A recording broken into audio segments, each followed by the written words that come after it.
ये तो क्योंकि अब क्लियर हो गया है ना कि यूएस ने हमेशा प्रूव किया है कि वो एक रिलायबल अलायंस नहीं है।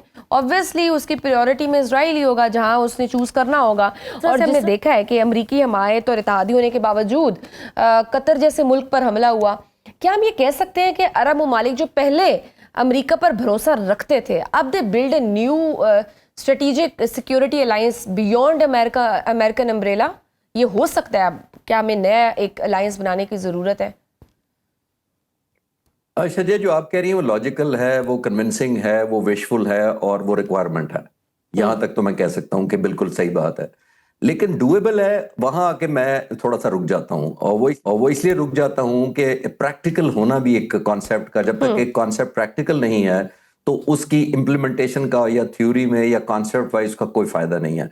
हम सोचने की हद तक जरूर सोचेंगे कि ऐसा कोई प्राइस या मैकेनिज्म होना चाहिए, इजराइल को भी फील हो के दूसरे को हिट बैक करने का क्या होता है। जब आपके किसी के नाक पे खून मुक्का मार के निकलेगा तो आपको पता लगना चाहिए, अगर मेरी ब्लीडिंग होगी तो कैसा लगेगा।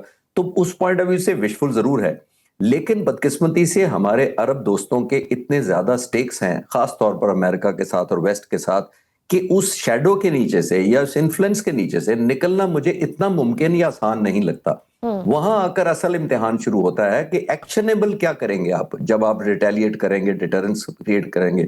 अगर आप एक्शनेबल नहीं कर पाते तो जो पहले सवाल के जवाब में मैंने आपके अर्ज किया था कि फिर ये थ्योरी, कंडेमनेशन और ये इस तरह के रेजोल्यूशन तक ही रह जाती है, उससे आगे कुछ नहीं होता। मीनिंगफुल करने के लिए, और इतना बोल्ड एक ऐसे मुल्क पर हमला किया गया है जो हमें भूलना नहीं चाहिए कि वो नेगोशिएशन होस्ट कर रहा था, यानी वो मुल्क अमन के लिए काम कर रहा था। सालसी का किरदार अदा कर रहा था, खुद शामिल नहीं था, उसको हिट किया गया और उसकी सॉवरेनिटी को ब्रीच किया गया। तो ये बहुत तकलीफदेह बात है। तो सर, ये आपको क्या लगता है, ये जो इजराइल ने किया है, could that be a message to other Muslim countries as well? क्योंकि ये भी डिबेट चल पड़ी है कि may be it's just a message बाकी अरब ममालिक के लिए कि और ये बात आ रही है, सवाल उठाया जा रहा है कि now who is the next?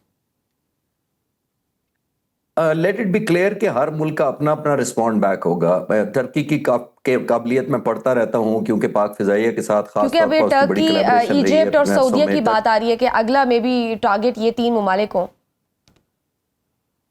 देखिए, इजिप्ट का भी बहुत ज्यादा इन्फ्लुएंस अमेरिकन की तरफ है पहले से, और आपने देखा होगा कि उनकी जो ज़ाहिर लीडरशिप जब से चेंज हुई है और नई रिजीम आई है तो वो ज्यादातर इंक्लाइंड है towards it. Saudi, with due respect, obviously उनके भी बहुत क्लोज रिलेशनशिप है और क्लोज फ्रेंडशिप है। अभी आपने देखा था रिसेंट, अगर प्रेसिडेंट अमेरिकन ने दौरा किया तो सबसे पहले सऊदी अरब का किया है अपना इक़्तिदार संभालने के बाद। तो वो सऊदी अरब को वैल्यू तो करते हैं, लेकिन रेसिप्रोकेशन में सऊदी अरब कितना स्टैंड ले सकता है वो भी देखना पड़ेगा हमें। और ये मैसेज डेफिनेटली है, और मुझे अब फील होना शुरू हो गया है कि डिपेंड करता है एनवायरनमेंट के ऊपर।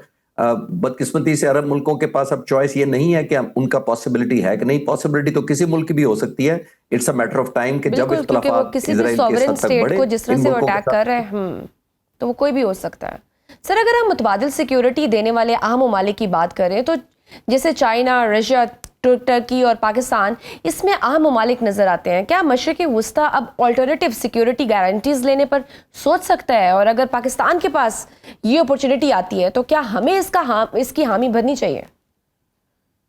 देखिए, आपने बिल्कुल ठीक कहा, और ये भी बात लॉजिकल है। जैसे मैंने पिछले सवाल के जवाब में कही थी कि ये भी लॉजिकल है, ये नीड ऑफ द आवर है, और ये भी एक ऑब्लिगेशन होनी चाहिए अब अरब मुल्कों को कि अब ये स्विच कर लें और एक ऑल्टरनेट, एक सोर्स ऑफ सिक्योरिटी कह लें या एक सेंस ऑफ कंफर्ट करने के लिए इन मुल्कों पर भी निसार करें।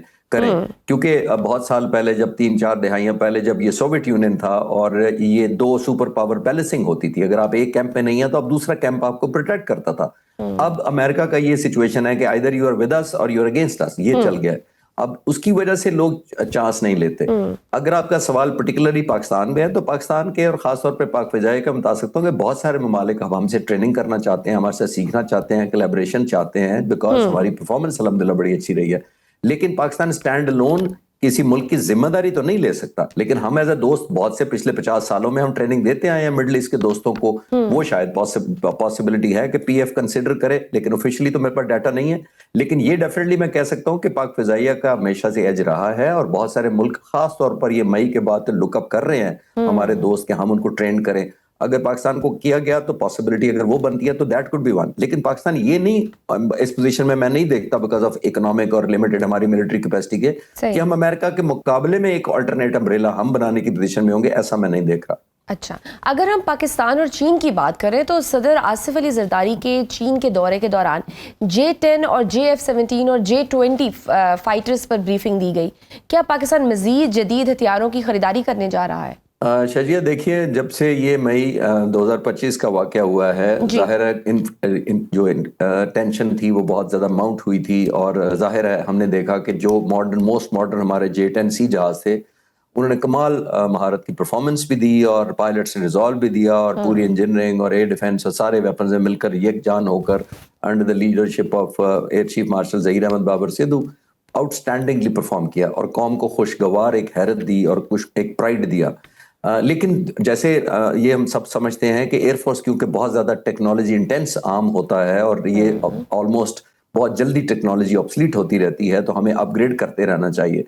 पाक फिजाइया डेफिनेटली आने वाले वक्तों के लिए मॉडर्नाइज और ज़्यादा करने जा रही है। हमारे पिछले आपने देखा 3 साल में 19 न्यू इंडक्शन हुई हैं, तकरीबन इतनी ही और इंडक्शंस पाइपलाइन में भी हैं। तो पाक फिजाइया डेफिनेटली कंसिडर कर रही है कि और ज्यादा मॉडर्नाइज, लीथल और ज्यादा वॉर रेडी कैसे एयरफोर्स को किया जाना चाहिए।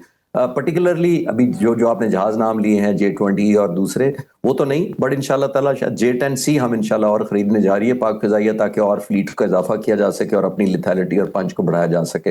बाकी जहाजों की कंसिडरेशन हो रही है, फाइनलाइजेशन नहीं हुई अभी। मतलब पाकिस्तान और चीन के दरमियान अब दफाई ताउन फाइटर जेट्स से आगे बढ़कर मजीद अगर हम बात करें मिसाइल डिफेंस सिस्टम या नेवल कैपेबिलिटीज़ की, अगर हम तो वहाँ तक बढ़ाया जा सकता है डेफिनेटली। और पहले भी हम चाइना पर बहुत ज़्यादा डिपेंड करते रहे हैं बिकॉज वेस्ट हमारा अनफॉर्चुनेटली इतना रिलायबल पार्टनर ओवरऑल और पर्टिकुलरली अमेरिका इतना साबित नहीं हुआ। और आप डाटा अगर देखते जाएं तो 1983 में हमने 43 इयर्स बैक F-16 इंडक्ट किए थे और बाद में भी कुछ इंडक्ट किए, और उसके फौरन बाद जब तक सोवियत यूनियन था हम कन्फ्रंट कर रहे थे, उसके साथ मुकाबला कर रहे थे, तो हमारे साथ अमेरिका का रवैया बहुत अच्छा रहा।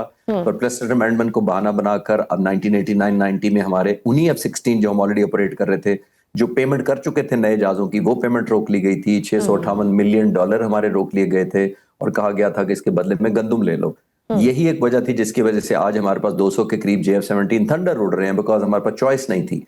तो हमारी इंडिजीनियस प्रोडक्शन अल्हम्दुलिल्लाह खासतौर पर पाक फिजाइया का मैं खुशी से शेयर करता हूँ या कर सकता हूँ कि उसके बाद से आज तक हमारी जो डिपेंडेंसी है वेस्ट पर वो बहुत कम हो गई है, और रही है तो चाइना पर रही है। और चाइना एक रिलायबल पार्टनर हुआ है, उसने ये कभी नहीं किया कि वक्त आने पर हमारे स्पेयर पार्ट्स रोक ले, जबकि 1965 और 71 दोनों जंगों में शजिया आप रिकॉल करें, अमेरिका ने हमारे स्पेयर पार्ट बंद कर दिए थे, जब मोस्टली हमारे पास वेपन्स या फ्लीट हमारे पास था ही अमेरिकन, और वो भी रोक लिए थे। तो अब आप देखिए चाइना ने बहुत ट्रस्टेड फ्रेंड काम किया है, उसने बहुत ज्यादा हमारी बहुत सारे फ्रंट पर कोलैबोरेशन की है। तो ये बड़ी अच्छी अपॉर्चुनिटी है कि बाकी सर्विसेज, एयर डिफेंस में, इलेक्ट्रॉनिक वॉरफेयर में, डिजिटल वॉरफेयर में बहुत सारे में चाइना को हमें ऑलरेडी भी एंगेज किया हुआ है, करते रहना चाहिए। ठीक सही है। अमेरिकी सेनेटर ने एक क्लेम किया है, उनके मुताबिक चीन ने भारतीय फौजियों को इलेक्ट्रोमैग्नेटिक वेपन से निशाना बनाया है।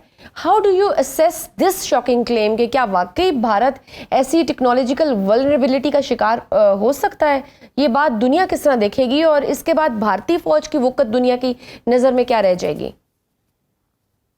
देखिए जंगे जो हैं अभी आपने मई 2025 में भी देख लिया है, वो डॉग फाइट का, जैसे फाइटर पायलट्स का जमाना सामने देखकर दूसरे जहाज से लड़ने का जमाना, वो ऑलमोस्ट रेलेवेंट नहीं रहा। अब टेक्नोलॉजी का आ गया है, EW का आ गया है, सिग्नल्स का आ गया है, परसेप्शंस का आ गया है, नैरेटिव का आ गया है। ये सारी चीजें ओवर पीरियड ऑफ टाइम आपको बिल्ड करनी पड़ती हैं। ये जो इलेक्ट्रोमैग्नेटिक कह रही है, चाइना टेक्नोलॉजी में बहुत जबरदस्त एडवांस गया है। अभी आपने मिलिट्री परेड उनकी देखी थी, उन्होंने ड्रोन्स का बताया, उन्होंने रोबोट्स का बताया, उन्होंने AI का बताया, उन्होंने सब सरफेस अपने वेपन्स कैपेबिलिटी बताई, जो पानी के भी नीचे जाके वो फायर कर सकते हैं, ऐसे मिसाइल्स और वेपन बताए। तो टेक्नोलॉजी तो बहुत एडवांस हो चुकी है दुनिया की। कन्वेंशनल जंगों का अब मेरे नज़र के अंदर वो रेलेवेंट नहीं रहा। तो आई थिंक दुनिया में बहुत ज़्यादा इतनी ज़्यादा ऑब्सलीट होती जा रही है टेक्नोलॉजी, खासतौर पर एयर वॉरफेयर के पॉइंट ऑफ व्यू से, तो हमें भी रहना है। और ये शायद मेरे लिए कोई बहुत बड़ा सरप्राइज नहीं है अगर इलेक्ट्रोमैग्नेटिक या कोई भी वेव अगर इस्तेमाल करके, आजकल जैमिंग शुरू हो चुकी है, स्टेल्थ जहाज़ों को अनस्टेल्थ किया जा सकता है, तो और बहुत सारे और वेपनाइज हो जाएंगे। फिजिकली आपको शायद डिस्ट्रक्शन की बारी ना आए, आप इस हद तक ब्लाइंड कर देंगे सिग्नल्स और डिस्कनेक्ट कर देंगे फाइटर जहाजों को और लड़ने वाले हथियारों को और उन ऑपरेटर्स को भी कि एक ये न्यू वॉरफेयर आ जाएगी आने साइबर वाले वॉर। वक्तों में।